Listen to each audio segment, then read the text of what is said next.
Hello, ladies and gentlemen, and welcome to Beyond the Music, a little special here on the channel. My name is Mike Larkin, and joining me is my dude, a very multifaceted individual. My goodness gracious, from wrestling to graphics to video, now he's doing his thing on the music front. Daz Lea, Dazzy Dangerously. What's up, Captain?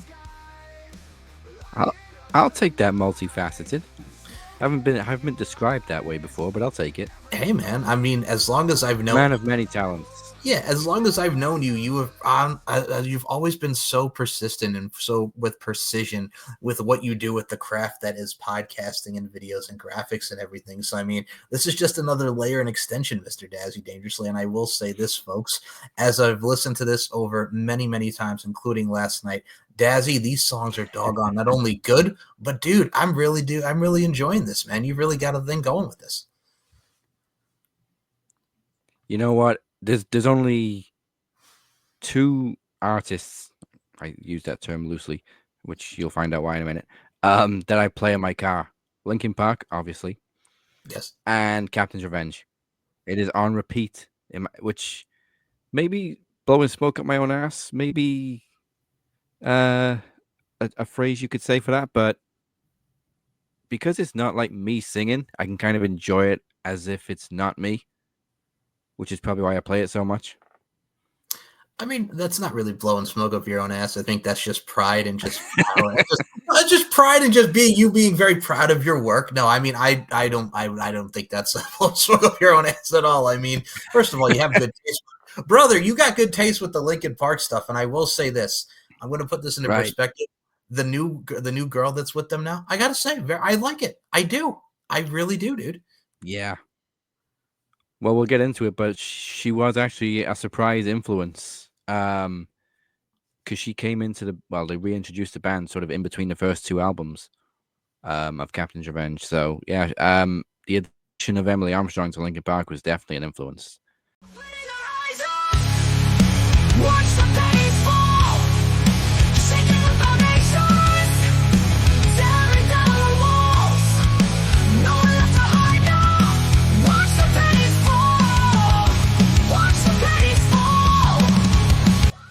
Which obviously saw the introduction of a female voice in the second album. I will say this, and we'll get into this now because, again, I have so many questions just to the fact that, again, not only being shocked to see you doing this now, but also, number two, knowing you not surprised. Talk about how all this came into fruition, because the reason I got to put this into perspective, Dazarino, is as many times that we've done shows and the music that you inquire for all these specials that we've done. Talk about really getting into it now with Captain's Revenge and what we have in store here, dude. You know what? That was probably where it came from. All the specials we do. I mean, obviously, from the years of doing Max, we like to do theme songs. And the problem with theme songs is sometimes you get a little thing called copyright.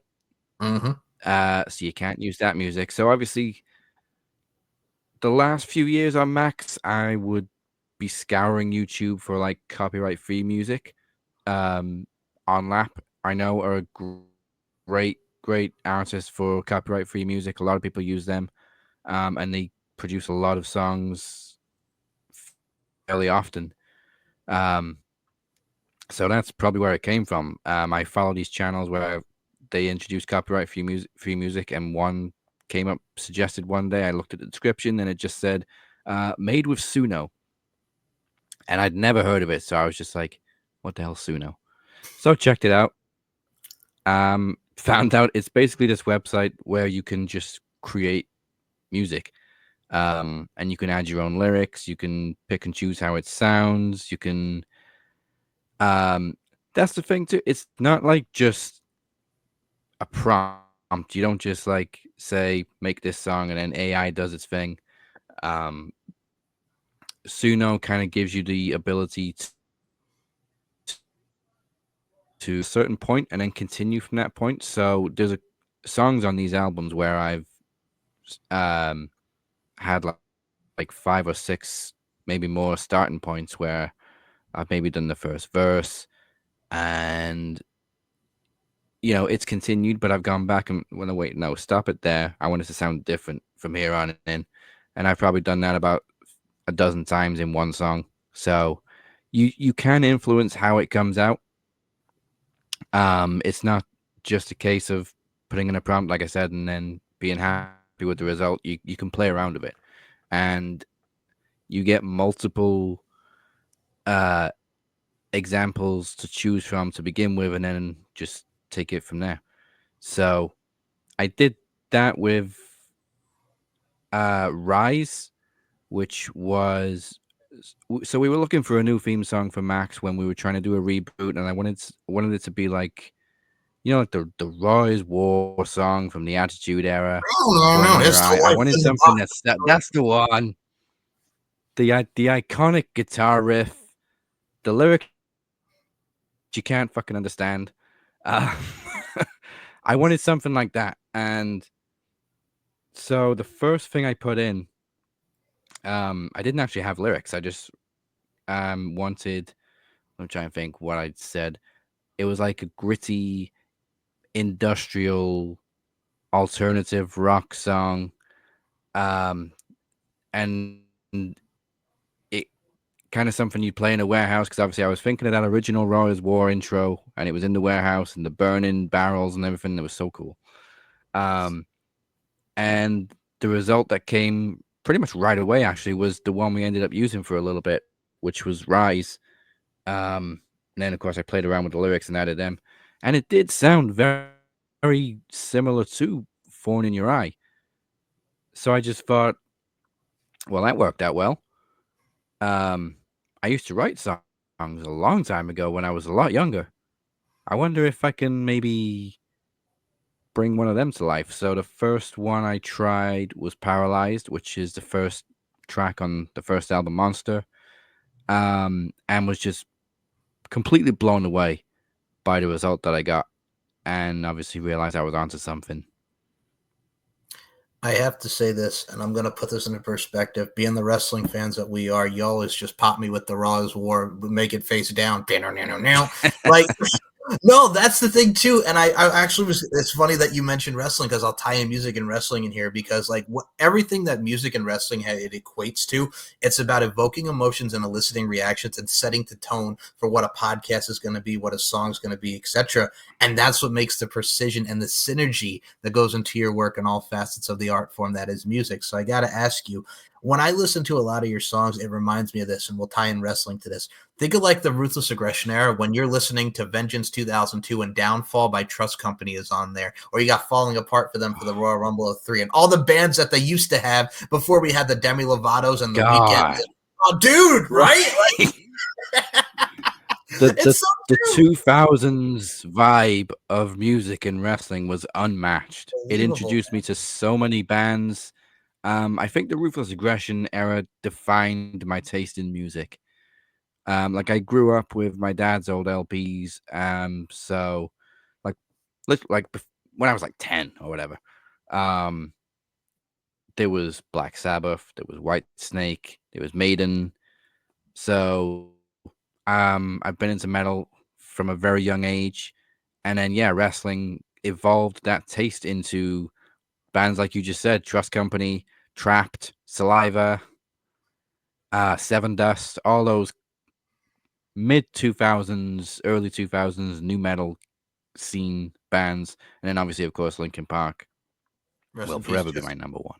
Mm-hmm. Oh yeah, Oh, dude, I still remember first hearing One Step Closer, and I think any of our people around our age will. When you first hear everything you said to me, One Step Closer to the End, I'm about to break. MTV played that on TRL. I remember the first time I'm like, "Who is this?" Because I want more of this, and then Crawling comes out, and oh, dude, like I remember that as a kid watching Carson Daly on TRL, freaking do that. My goodness, but yes, that's the thing about Sean music. Too. God, Shaun of the Dead reference. Hybrid Theory was the second album I ever bought. really? I think the Wow. first one. Well, I mean, I kind of bought them together, but the first one I wanted was Alien Ant Farm. I can't remember the name of the album, but it was the one with Oh, it Smooth was an Criminal on. anthology. Yeah, anthology, right? With Smooth Criminal and movies. Anthology, yeah. Yes. So I bought that and Hybrid Theory together, but I think Alien Ant Farm was the first one I picked up because I also grew up a big Michael Jackson fan, and I love the cover of Smooth Criminal. It is one of the best rock covers of a pop song that I've ever heard. Um, but I did also um no Linkin Park because I'd heard in the end it was big at the time as well. So I picked up Hybrid Theory too.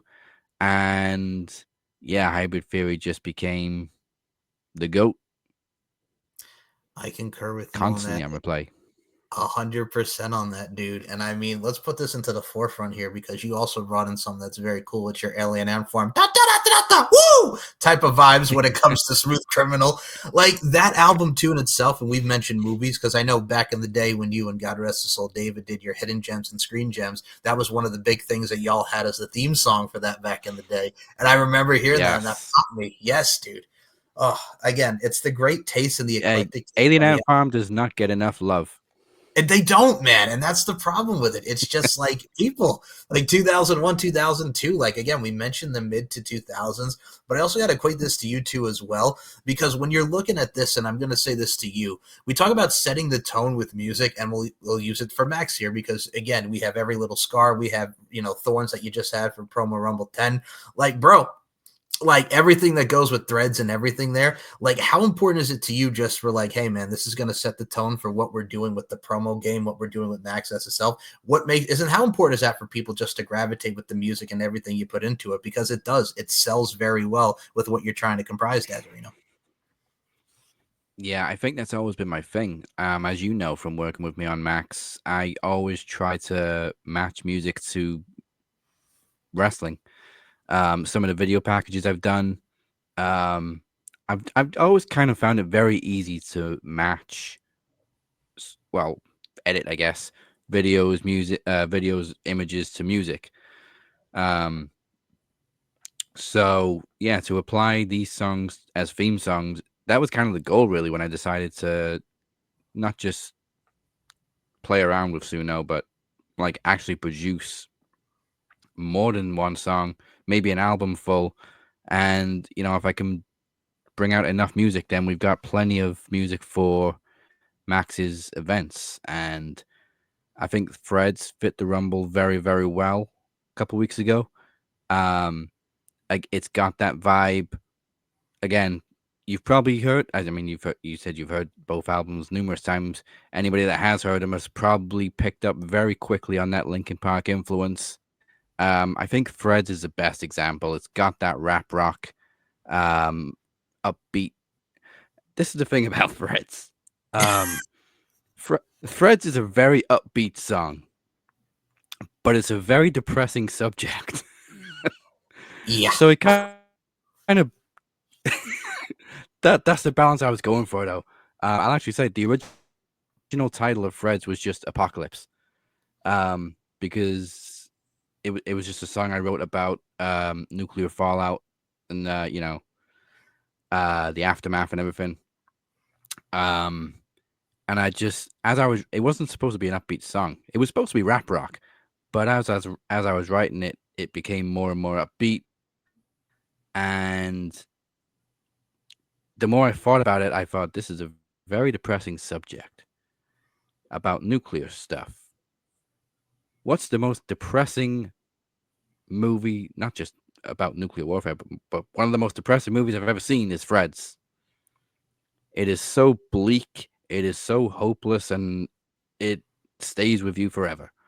So yeah, I just retitled it to Threads. That may be one of the very, very, very, if not the only song that doesn't have the title in the lyrics. Actually, now I think about it, but that's why it's called Threads. I think what I do enjoy about it, and I'll equate this to all your music, like Behind Enemy Lines, which I believe was for a promo series last year, like that. And we mentioned Yes. Threads and we mentioned Every Little Scar. What I love about these titles, dude, is everything can relate. And it reminds me of this. Like you talk about something that's bleak. Like everybody talks about mental health in the music. Like when Papa Roach came out with Last Resort in 2000, people still talk about it Oh, 25 doggone years later, which is one of the most impactful yeah. songs ever. Dare I even say Scars, Tear My Heart Open. You know what I'm saying? Like everything that goes Oh, into it. Oh, dude, like that's the thing too. We talk about that age, and especially in today's day and age, you mix the rap rock. Hell, I'll even put Limp Bizkit in this because we love us some Limp Bizkit, some new metal. When they did End yeah. Together Now with Method Man, shut the fuck up. Just shut the fuck up. Like we has that rap rock in there too. Fred Durst was just a lyricologist. And when you when you think of Limp Bizkit, one of the big things besides Roland, you think of My Way, you think of that Austin Rock promo going into Mania Yes. 17. Everything is viable, dude. Music evokes so many emotions, but particularly in wrestling. If you get that video package right and you pick the right music, the video package is legendary and it never ages and it never dies. Like you just mentioned, Rock and Austin, it is probably the most famous video package of all time. And largely because of the Limp Bizkit song. It just fits so well, and you've got so many fond memories of it. The It remind toast, the back and yeah, forth punches. the stunners, yes, and the rock bottoms. Oh my Yeah. goodness. It reminds me of, and I'll put this one as also a very underrated one. Like when they were going to like the first elimination chamber, and you hear Saliva always in the background. Like, dude, like that's the Yeah. thing. Everything One of my sets the favorite songs. well. That's such for those who have not heard "Back into Your System" in the Saliva album. Y'all need to get on that number one. But number two, we're giving you some pearls of wisdoms and some gems of music right now in today's Yes. form. That's the thing. Just But just get on the 2000s rock scene. absolutely. And I will say this, Daz, you get up on the Captain's Revenge because I have listened to one of the ones that really sticks out to me. Like, I love the Long Live the King one that really gets it, that Shut Up and Fight one. Like, those two really stick up just because of just Yes. not only the meaning, but it's just like you get revved into it. I was listening to it last night and I'm like, God dang it, man. Like, we're talking about Long Live the King and the vibe. Like, there's a lot of 80s stuff that goes into your stuff that reminds me of like retro heavy metal. Then there's the new metal. So you're taking everything from each and every one of these decades. And I'm like, it's so like right into it. And then you're compressing them to the just awesomeness. Dare I say, to quote the hip hop, the eargasms, if you will, Dazzy Dangerously. Like, there's so many mixes in here that you make one's just like, oh, it's titillating and tantalizing, Dazzarino. They are eargasms. That was what I was going for. This particularly with Distortions. I wanted differences. I think with Monster, it was a very safe album. It all very much fit into the same genre, maybe with the exceptions of We Made It. That's probably the most different song on the first album. All the others are kind of safe, classic rock. And then with Distortions, I wanted to branch out a little bit, try some different things, different genres. And you do have a very mixed bag on Distortions. You've got the rap rock, you've got the medieval rock with Long Live the King and Throne of Bones. Um, Actually, Throne of Bones was initially supposed to be on Monster, but I thought it sounded so different to the rest of the album. It needed to be on the next one. And I'd also written Long Live the King as well, and I thought they could kind of bounce off each other on a separate album. So that's kind of how Distortions came to be. It was actually going to be called Throne of Bones, but the more I added to it, the more different sounds I added to it, I thought it Distortions made more sense because I'm kind of blurring the lines between all these different genres and um I guess distorting what you expect after hearing the first album. You're not going to get just the same genre all the way through with Distortions. It catches you by surprise, particularly with Long Live the King, and then I think it feeds into Shut Up and Fight, which is a very 80s montage rock, uh, rocky song, which is kind of what I was going for. And I will give everybody a little bit of wisdom here. That was written specifically for Moses and the Kingpins match at Max 500 because they were going for a retro feel.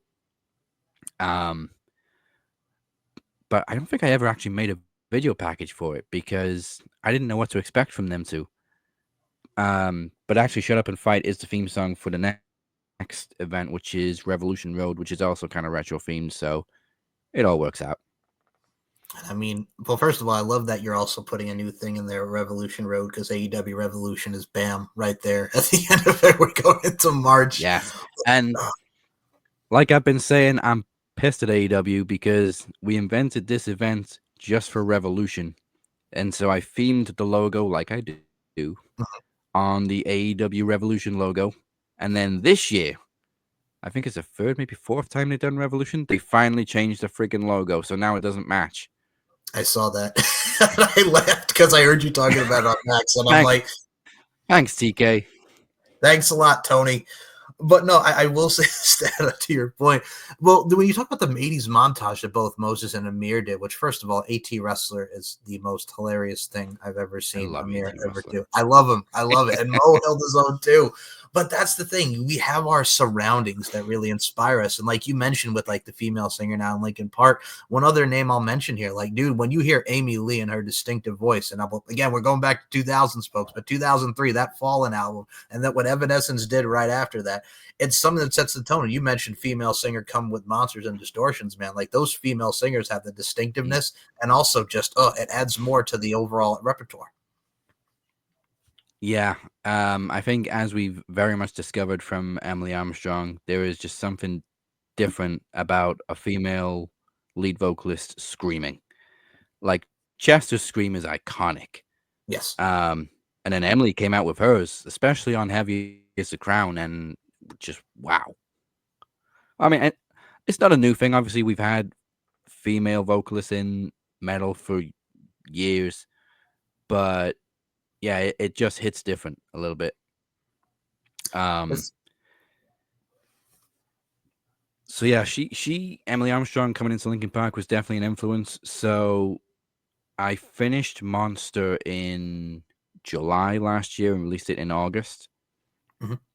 And then I suppose technically I already went straight into writing Distortions because technically Throne of Bones was already written. Um, so yeah, I released Monster and then went straight into the second one without a break. And then in September, Linkin Park did the whole comeback thing. Emily Armstrong came in, took everybody by surprise, and that got me thinking maybe I can add a female voice to this music because I'd already played around a little bit with two different vocalists. I think the clearest case is Break of the Day. You got the rap, and then you got a different voice for the chorus. Mhm. So the first one I did with the female voice, I think, was Shatter, Yes. and it took a lot of work because you've got to switch between those two voices. But I think that one came out so well, especially that raspy tone, which is exactly what I was looking for.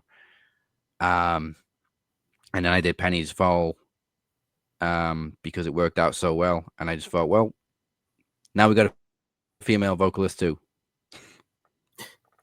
And I think what I like about it too, as well, is, and I always put this to fruition. I'll name another group. Paramore has that female singer that also really stands. Yes, Haley.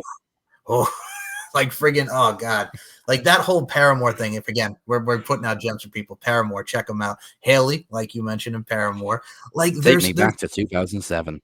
right, man. Come on now. But no, that's the thing too. It's just like those vocalists, and a lot of them really nowadays, especially to really trying to up their game as well and amplify themselves. And what I love about it too, as well, is everybody just wants to put on that damn good music and really put it out into the forefront.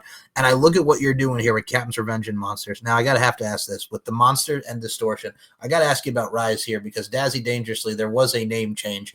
I believe the original name, what was it? Yes. Lycanthrope?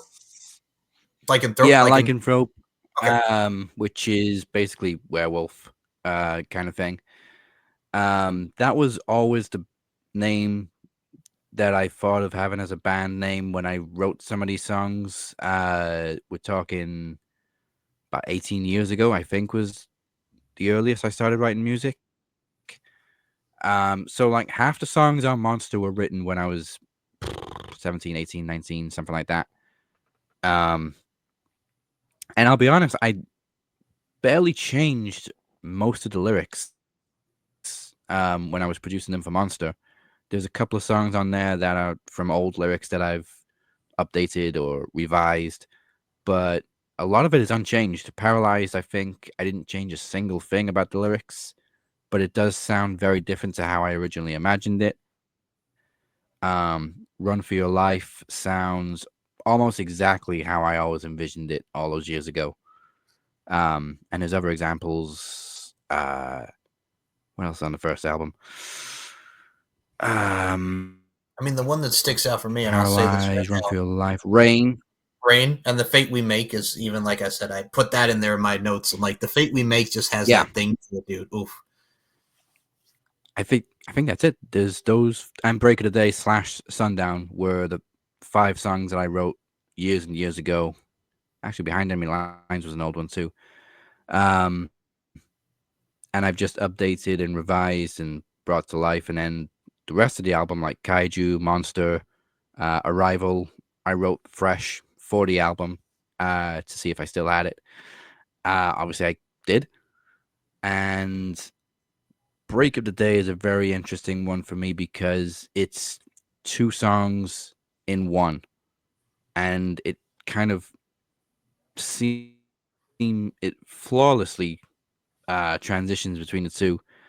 But it's not like a mix. It was always intended to be one song transforming into another, which is why I then extended it into Break of the Day Part 2 for Distortions, just to show that, you know, it was never meant to be its own individual song, but I could turn it into an individual song if I wanted to. So that's the story behind Break of the Day. Uh, so what else is it? Rain also sounds very similar to how I originally imagined it. And then the fate that we make is almost perfect to how I originally envisioned it. And I don't know how obvious it actually is. It depends how much of a film buff you are, people. That song is very heavily influenced by the Terminator franchise, and it also includes quote from the movie in as the bridge, which isn't actually Kyle Reese. Unfortunately, he was too expensive. James Cameron said, "Nah, go fuck yourself." Go fuck yourself. But no, I'm laughing because I know I get the Terminator, and I know where you're going. That doesn't shock me. No, But you, absolutely. but you can kind of hear like the Terminator drums throughout the song. It kind of forms part of the beat. And then there's a breakdown, I think, after the second verse where it's literally, Yep. which is actually the only piece that I did physically. Like, like I've admitted, the music is manufactured, but that was literally me drumming. So that's my contribution to the song, physically rather than creatively.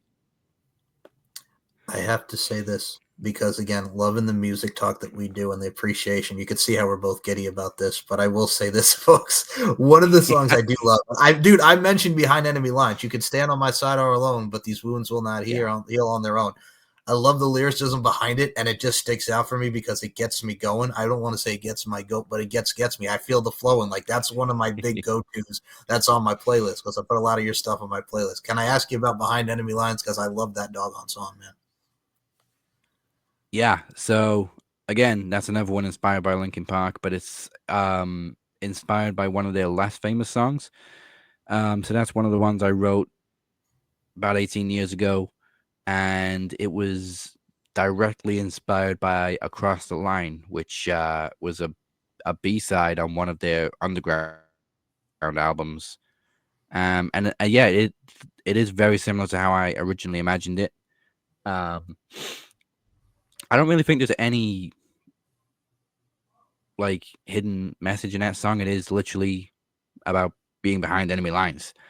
Uh, it it's heavier than I originally intended it to be, but again, as I was producing it, and as has happened with a lot of this music, they tend to kind of develop their own life during production, and they end up sounding different to how I intended it in the first place. But I'm like, okay, yeah, that's better. We'll go with that. And I will say this, and it's funny, like I look at those songs, and I mean, you had stuff like Rain and Rain 2.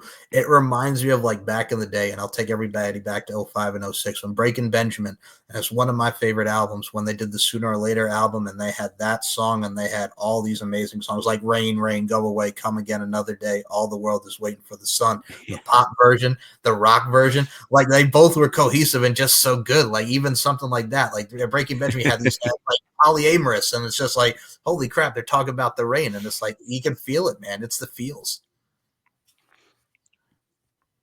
Yeah, there's something about Rain. It just like actual rain I'm talking about, not the actual song.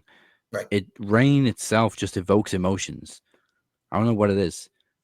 which is how I've been able to write multiple songs about it. So the story behind Rain and Rain having a Rain 2 was Metallica actually have The Unforgiven 3 times.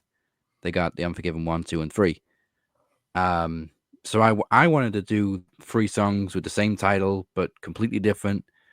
So Rain 1 and 2 were both written many, many years ago. And as I was looking through, because I kept these lyrics since I was like 17, just like they're piled up there in a box. And I had Rain 1 and 2 written. And as I was looking through them, I thought, did I do a Rain 3? I'm sure I did, because I always intended to do a trilogy. And I found that I started Rain 3 but never finished it. So there will be a Rain 3 someday, and there will actually be some breaking news at the end of this, which applies to Rain 3. But yeah, it was always intended to be a trilogy, and it was inspired by Metallica having the Unforgiven trilogy. I just think it's a cool concept to have 3 different songs, or rather 3 chapters, with the same title, but completely different songs. It just shows what you can do with lyrics and with different compositions, even though they've got the same name. I think it's just what I love about it too is it has that extension to it, many different parts to an amazing song and amazing craft, penmanship, putting that pen to paper, so to speak. And I go back to wrestling for a second because I think if it might have been Unforgiven or one of those doggone breaking points or whatever WWE had, they remember all nightmare long, freaking Metallica, because I hunt you down with no mercy. Like, oh, dude, like that sort of reminds me of like the All Nightmare Long back in 08. Like, dude, come on now. Yeah, people sleep on the later Metallica stuff.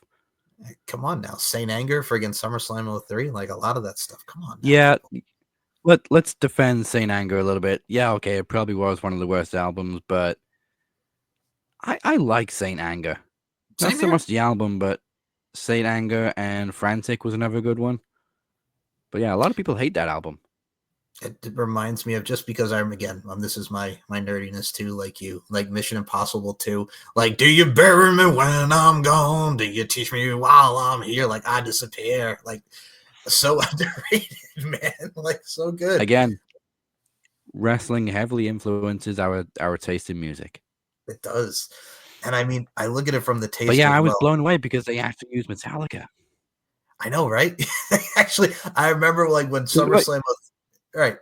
Like when SummerSlam 03, like when you see like the graphic for like Shane McMahon versus Eric Bischoff in the Elimination Chamber and all these matches that are happening, and then you see like 2008 going for Triple H and Jeff Hardy and all these matches. It's like, holy shit, let's go, let's go. But it was like you were saying earlier, like in the early 2000s, they were introducing us to these bands that we hadn't really heard of, like Seven Dust and Trust Company and stuff like that. And then they come out in, what was it, 2003 with Metallica, and you're just like, wait a minute, Right? I know Metallica. They're using a big name band. Exactly. So yeah, we got fond memories of Saint Anger because of that. Absolutely. It's like when they had friggin' Creed, like friggin' Young Grow Old. It's like one of the most random Creed songs for Backlash 02, fighting the boy and the man. Like that. Like you saw a lot of influence from the early 2000s to what we were getting with these video packages. And I mean, the other one I got to mention to you is We Made It. Good. Yes, We Made It. Like ships in the storm, but we kept pushing through cold and warm.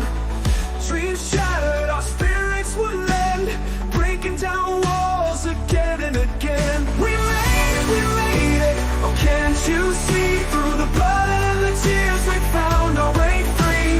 Rising like giants with hearts full of fire, climbing that mountain higher and higher.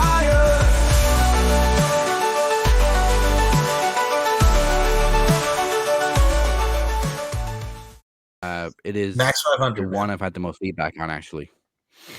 Yeah, we Made It was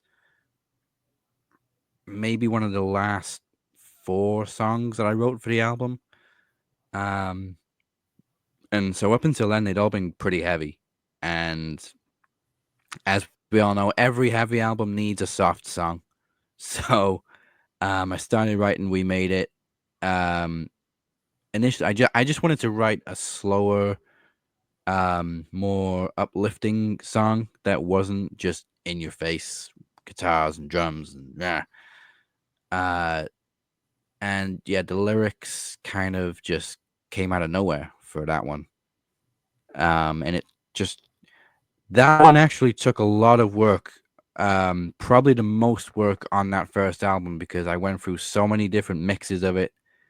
And I think the end product consists of maybe 5 different mixes combined together because there was so many different ways I could have gone with it. Initially, it was only like the original mix was only about 2.5 minutes, and I thought that's not long enough. You've got to go 3 minutes for a song. So I added in the guitar piece, the solo that comes in after the second chorus, I think. And then maybe another verse or something, or another version of the chorus, and it just extended it. So yeah, it's kind of like Frankenstein's monster. It's all stitched together with different pieces and different mixes of We Made It. But I think we ended up with the best version of it. And yeah, we used it for Max 500, and it was just perfect fit. I will say this: you did get me in my feels, and I'm not afraid to say this. But when you put that montage for the 500, I'm like, oh my god! Like just because of how many years all of us, and including the newer talent within Max and the newer crop that we have, like, dude, it got me right here. I'm not gonna lie, you got me right here. I love that doggone song. Well, it really did. Yeah, 10th anniversary this year. It's nuts. I know, dude, and nuts that we're still doing this. I know, and the thing is, Dazzy and I probably started around the same time, folks. And I even said to you like the other day, I'm like, bro, can you believe we're doing this like 10 years and we're still going, friggin' talking about wrestling and talking about all this? Yeah. It's nuts. But like I said, folks, it's life. It's life. But this is why wrestling is such a great topic for podcasting, and this is why there's so many wrestling podcasts out there. It's never ending. Wrestling just goes on and on and on and on. There's no end. There's no off season. Even during COVID, like we saw, wrestling never ended. So we literally have it every week to talk about. Agreed. And it's the same with music, because like you mentioned, like every album, it reminds me of the album I used to remember seeing as a commercial. You had your monster ballads, musicspace.com for everybody here in the States. Like it had like Queensryche, Silent Lucidity, and it had Carried by Europe, and it had like Whitesnake, Is This Love That I'm Feeling, and all these songs. That's what reminds me when I think of like the softness on a song or softness on an album that everybody has to balance. It reminds me of monster ballads. Like those I just mentioned are even like symbolic with what you hear with like the monster ballads of the 80s, man. Yeah, every album needs its come down. Well, not come down, but slow it down a little bit. Give you a little ballad. Is there one on Distortions, actually? I mean, Long Live the King is pretty slow. Rain 2. I think those are the two kind of breakdown ones to kind of change the pace a little bit. But yeah, every album needs to slow down a little bit at some point. And it reminds me of, since we mentioned one of our favorites, Slap It Back Into Your System, it's like you got Superstar and you have like Always and you have all of these songs, and then you hear Rest in Pieces, and it's just like, could you find it in your heart to make this go away and let me rest in pieces? Oh, dude. Rest in Pieces is a great song. It is. Look at me, my depth perception must be on again. Oh, dude. But yeah, no, that's I had every Saliva album up until Josie Scott left. And if you haven't heard of Saliva before, you need to go and check them out. See, I'm right there with you, because when Josie Scott left, which was the one with Ladies and Gentlemen? Oh, that was the oh god, that's the 2007 one. That's the one that came after Survival of the Sickest. Oh, do you want it? Survival of the Sickest is a great album too. Like every one of them. Now that's gonna bug me. I'm gonna go to the Google machine for a minute, because I know which album you're talking about. Because again, wrestling, WrestleMania 23 theme, Ladies and Gentlemen. Do you want it? Yeah. Oh god, I'm going to it. So for those that don't know, it is Bloodstained Love Story. There you go.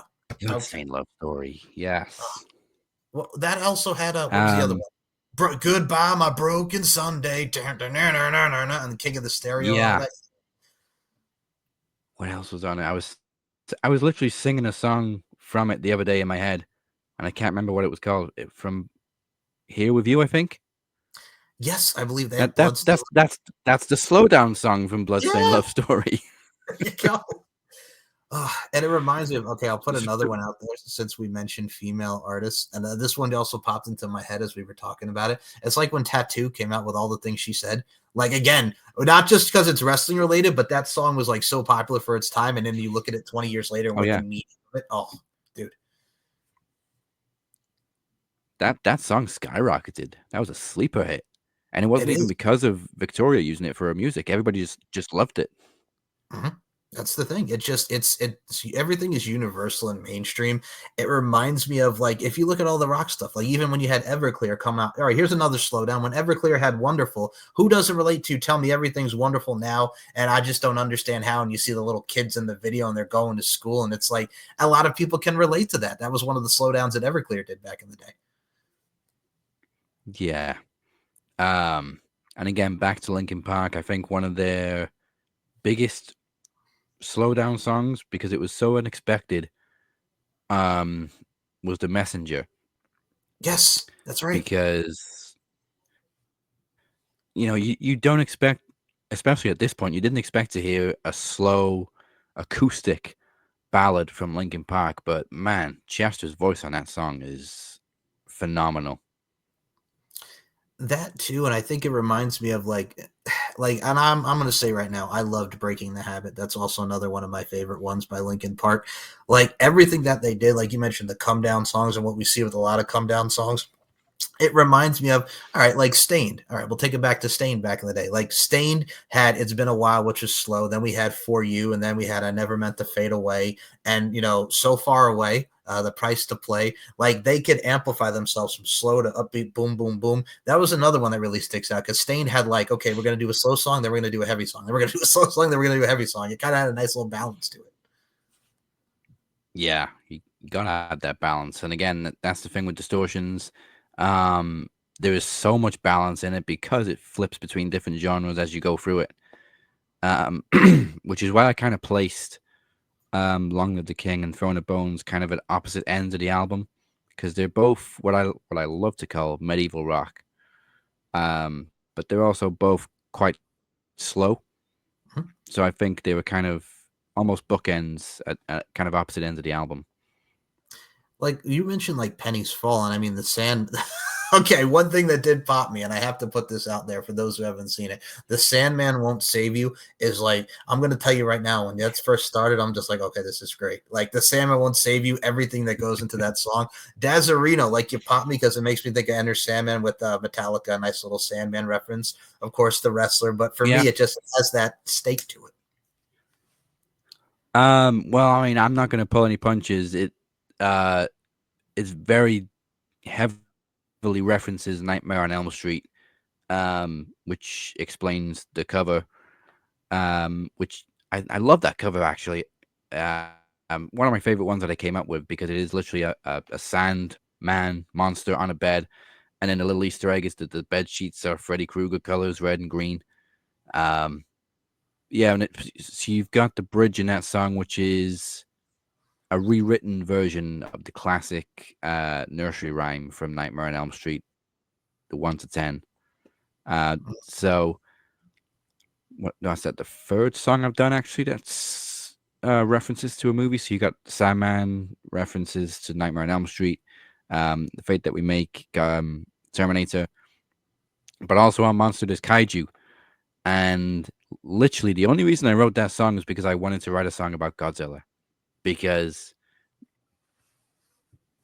I love Godzilla. That's it. So I wrote a song about Godzilla. Well, who does it? That's a classic But series. I never actually mentioned Godzilla. But obviously it's there in black and white and neon blue. Ground opens up and the skies get darker. The king of the kaijus come to conquer. We'll never be the same. It's burning down in flames. Is this the end of days? It's not our world. It's not our world anymore.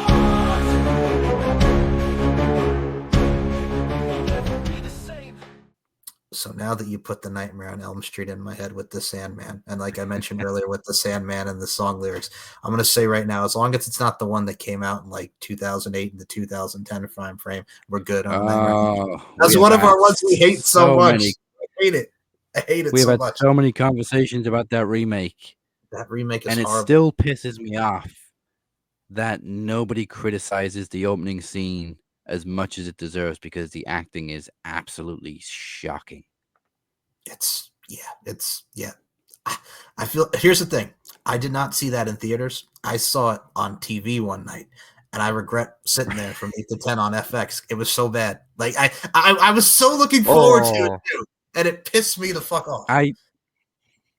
I went into that remake not having high expectations because I knew that they changed Freddy's look a little bit, and I wasn't all for it. And also, it wasn't Robert Englund, so that's already, you lose points there. But then the first time I watched it, I saw that opening scene, and I saw the acting and the appalling line delivery, and I thought, this is not going to be good. And it wasn't. And it sucked. I will say that to anyone. If you want to see a Nightmare on Elm Street, watch the original. Don't watch the remake. Don't do it. Yeah. Don't and to redeem horror remakes, they then brought out Friday the 13th, which does not get enough love for being such a good remake and very, very loyal to the original source material, and it deserved a sequel. But yeah, Nightmare on Elm Street remake can go F itself. It can fuck to the left, fuck to the right, spin around, go fuck yourself tonight is what it can do. And I will say this. One other thing I have to mention with wrestling, and we touched upon the early 2000s a lot, so you can tell how Dazzy and I are heavily influenced by music and our likings. But I have to add this to you. Nowadays, it does, like, most of like the NXT stuff is more like the rocker stuff. I mean, we still have like some rock stuff with WWE, but it's become more mainstream with like The Weeknd. But there's more mainstream with that. Not bad, but it's just like, how many times am I going to hear The Weeknd? How many times am I going to hear Flo Rida? And it's like, we need to get back like that, man. I will say this. Obviously, they brought in more celebrities since they've gone to Netflix and stuff. Right. They were in Atlanta a couple weeks ago. Yeah.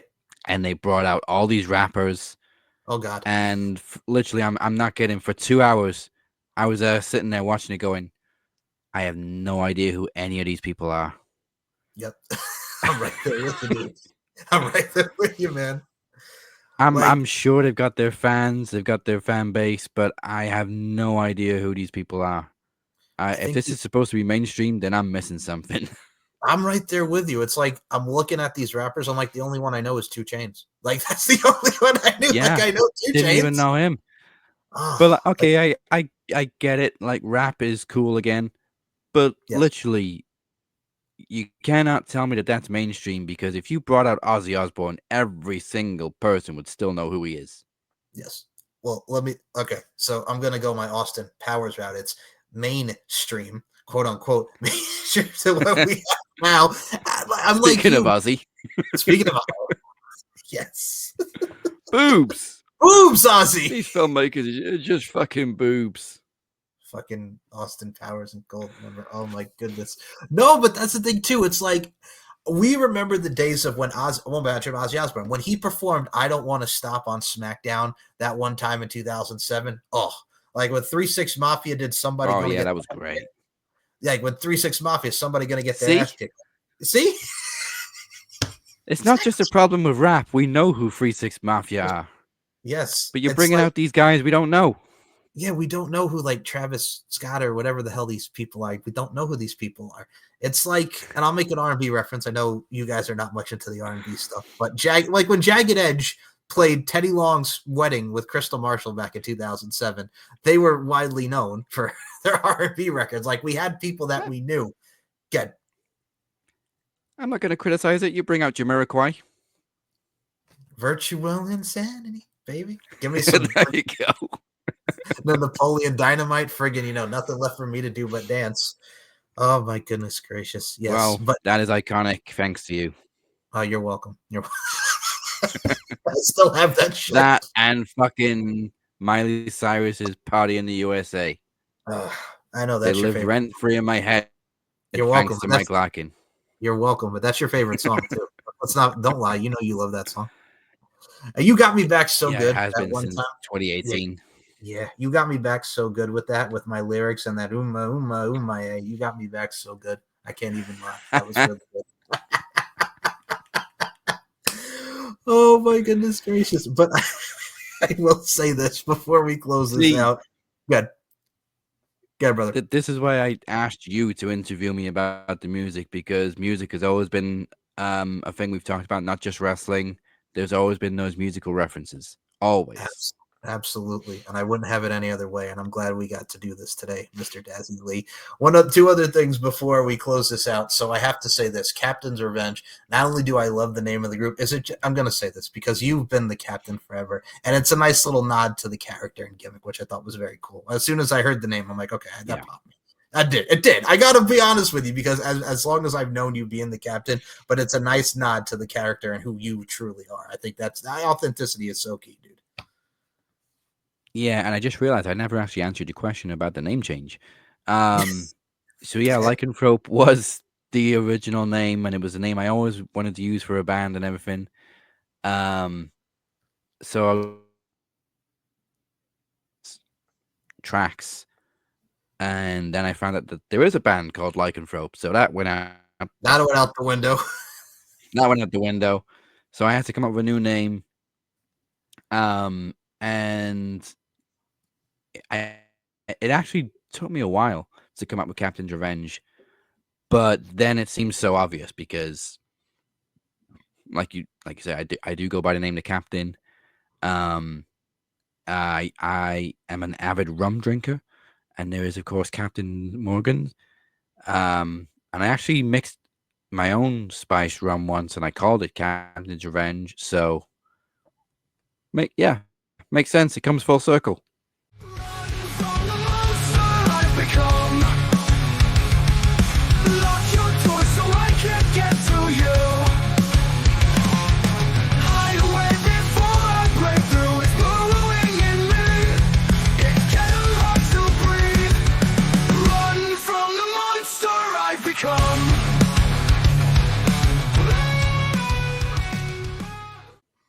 It does, my friend, and I will say this: with everything coming full circle and the music talk and the albums that we did, I'm going to put this because Dazzy's new to StreamYard. Before I ask the final question, so I get to show Dazzy this. So Yeah, what I've been looking at my notes and everything, just because I have everything in the sites because I had it up from last night after I listened to it. So if you guys want to hear and go to Max Wrestling, the albums, here's the playlist. Go to SoundCloud, and I'll put all the links in the description on my YouTube. But what you can also do is, and I'll put this up for you, Dazzy, since you're seeing this new here in the StreamYard. There's Captain's Revenge, the YouTube channel. So if y'all want to get mind. You should. You're welcome. Yeah, blowing your mind. Freaking check out Captain's Revenge on YouTube and hit the subscribe button for all your details. Oh, great cover work. That channel is very new. Which is why there's a lot of no views on there. Captain's Revenge was piggybacking off the Max Wrestling channel. And there's actually a lot of views on there. But now, obviously, I've transferred all the music over to its own channel, and it's very new. So, yeah, go check it out. And hopefully you can change the algorithm on YouTube.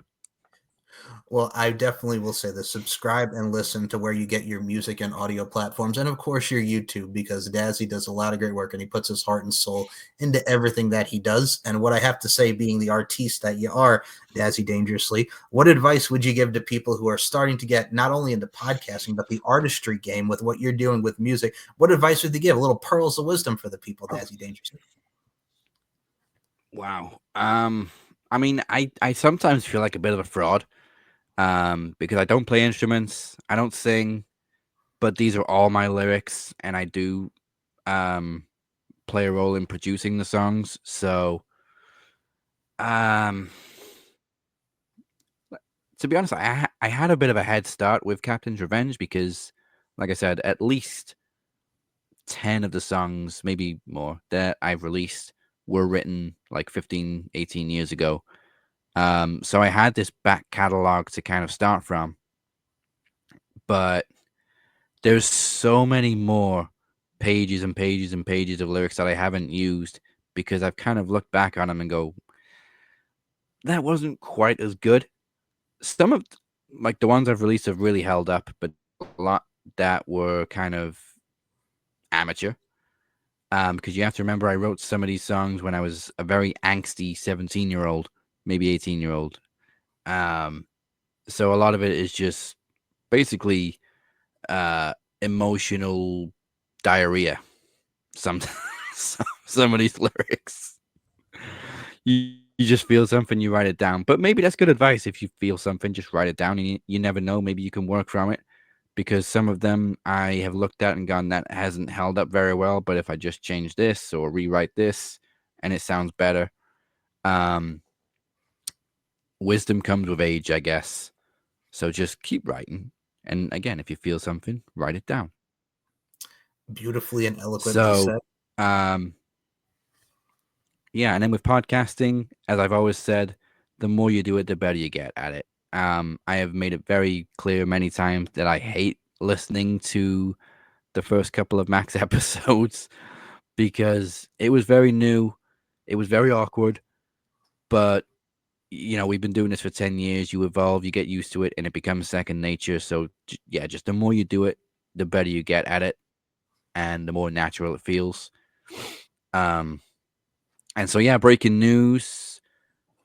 First of all, I'll make it clear that the first two albums were both written and finished producing by September of last year. So all of this was written way before a lot of stuff that I've been going through lately, which hasn't been a secret.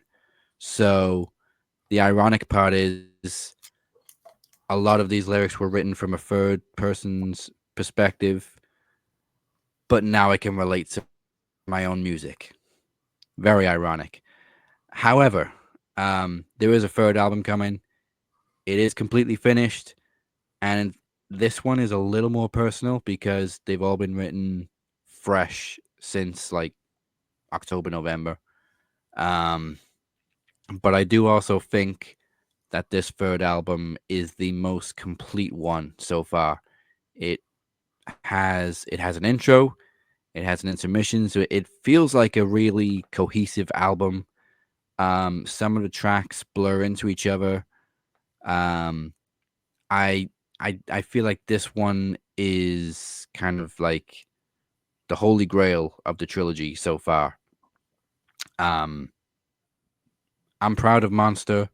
I'm proud of Distortions, but I am definitely most proud of this upcoming one, which is called Clarity, and it will be released on. Let me just double check. May 23rd. So another Friday. But yeah, I think this one's gonna hit people like a bomb. I really do. Uh, Monster was like I said earlier. Monster was a safe album. Distortions was about trying new things. Clarity definitely goes in more directions, and I think every single track is like a gut punch. And there's a couple of surprises on there too.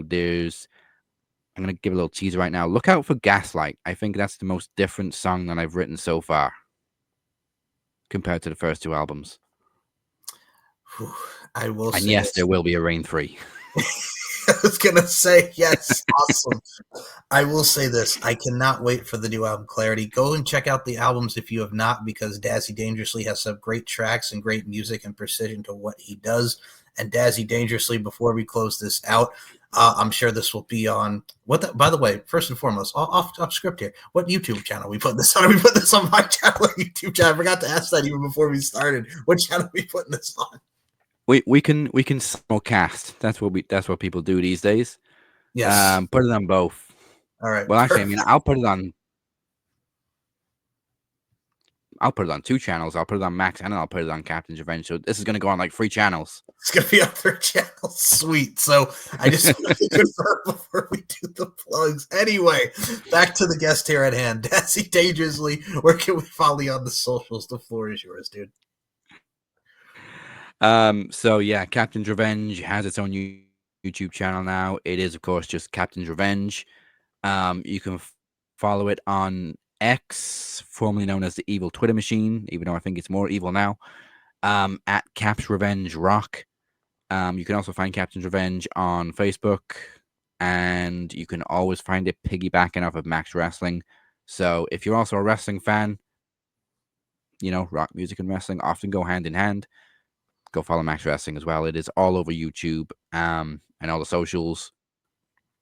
And yeah, the 10th anniversary of Max is coming up in March. So it's a big year for Max Wrestling. And I guess it's going to be hopefully a bigger year for me if this third album is what I expect it to be, because like I said, it's going to come at you like a freight train. Rock you like a hurricane, come at you like a freight train. Hell to the yeah, Mr. Daz Lea. Scorpions. Yeah. So with that being said, on that topic, I will never forgive Netflix for canceling Scorpion. I think was it ABC? It's on Netflix anyway, but it was on like one of those mainstream networks, and they canceled it. But they canceled it on a fucking cliffhanger. Reminds me of like I know, I hate it too. It's like for me when like they moved Lucifer from Fox over to Netflix because fucking Fox had to cancel a fucking good show, you bastards. Anyway, fucking Lucifer and Scorpions, check those out, people. If you have not followed yours truly, check me out, SM Show under MCL92, Larkin _92 and M Larkin MB on the Instagram front, Steve and Mike Show and LFCfights.com. And subscribe to my YouTube, Mike Larkin 92. Subscribe to the Max Wrestling Podcast and Captain Revenge YouTube. All the links to the music and everything will be in the description. And I will say this, Dazzy has been so kind, and I appreciate you for this. There are some Max Wrestling episodes on my YouTube channel. So if you want to hear our hilarity, if you want to hear our music nerdiness and our wrestling takes and my love for Rachel Riley, you can check out the Max Wrestling Podcast. Yeah, we're throwing it back to Rachel Riley, goddammit.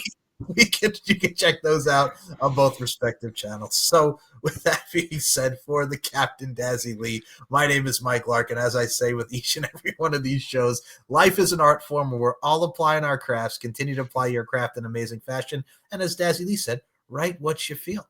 Thank you all for listening.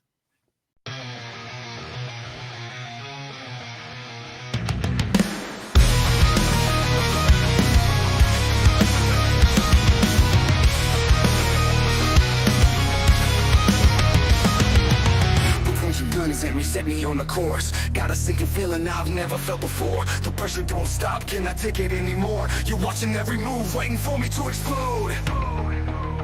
It's time to write my own rules and take it on the road. Counting down to zero, counting down to zero, counting down as it's building up.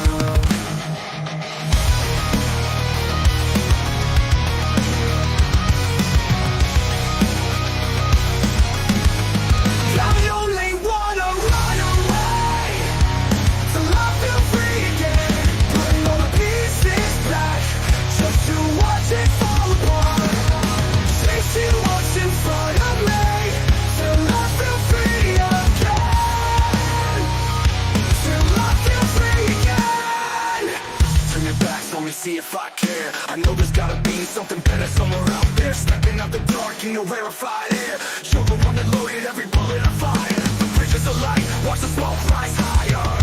Counting down to zero, counting down to zero, counting down as it's building up. I only wanna run away till I feel free again. Putting all the pieces back just to watch it fall apart. Chasing what's in front of me till I feel free again.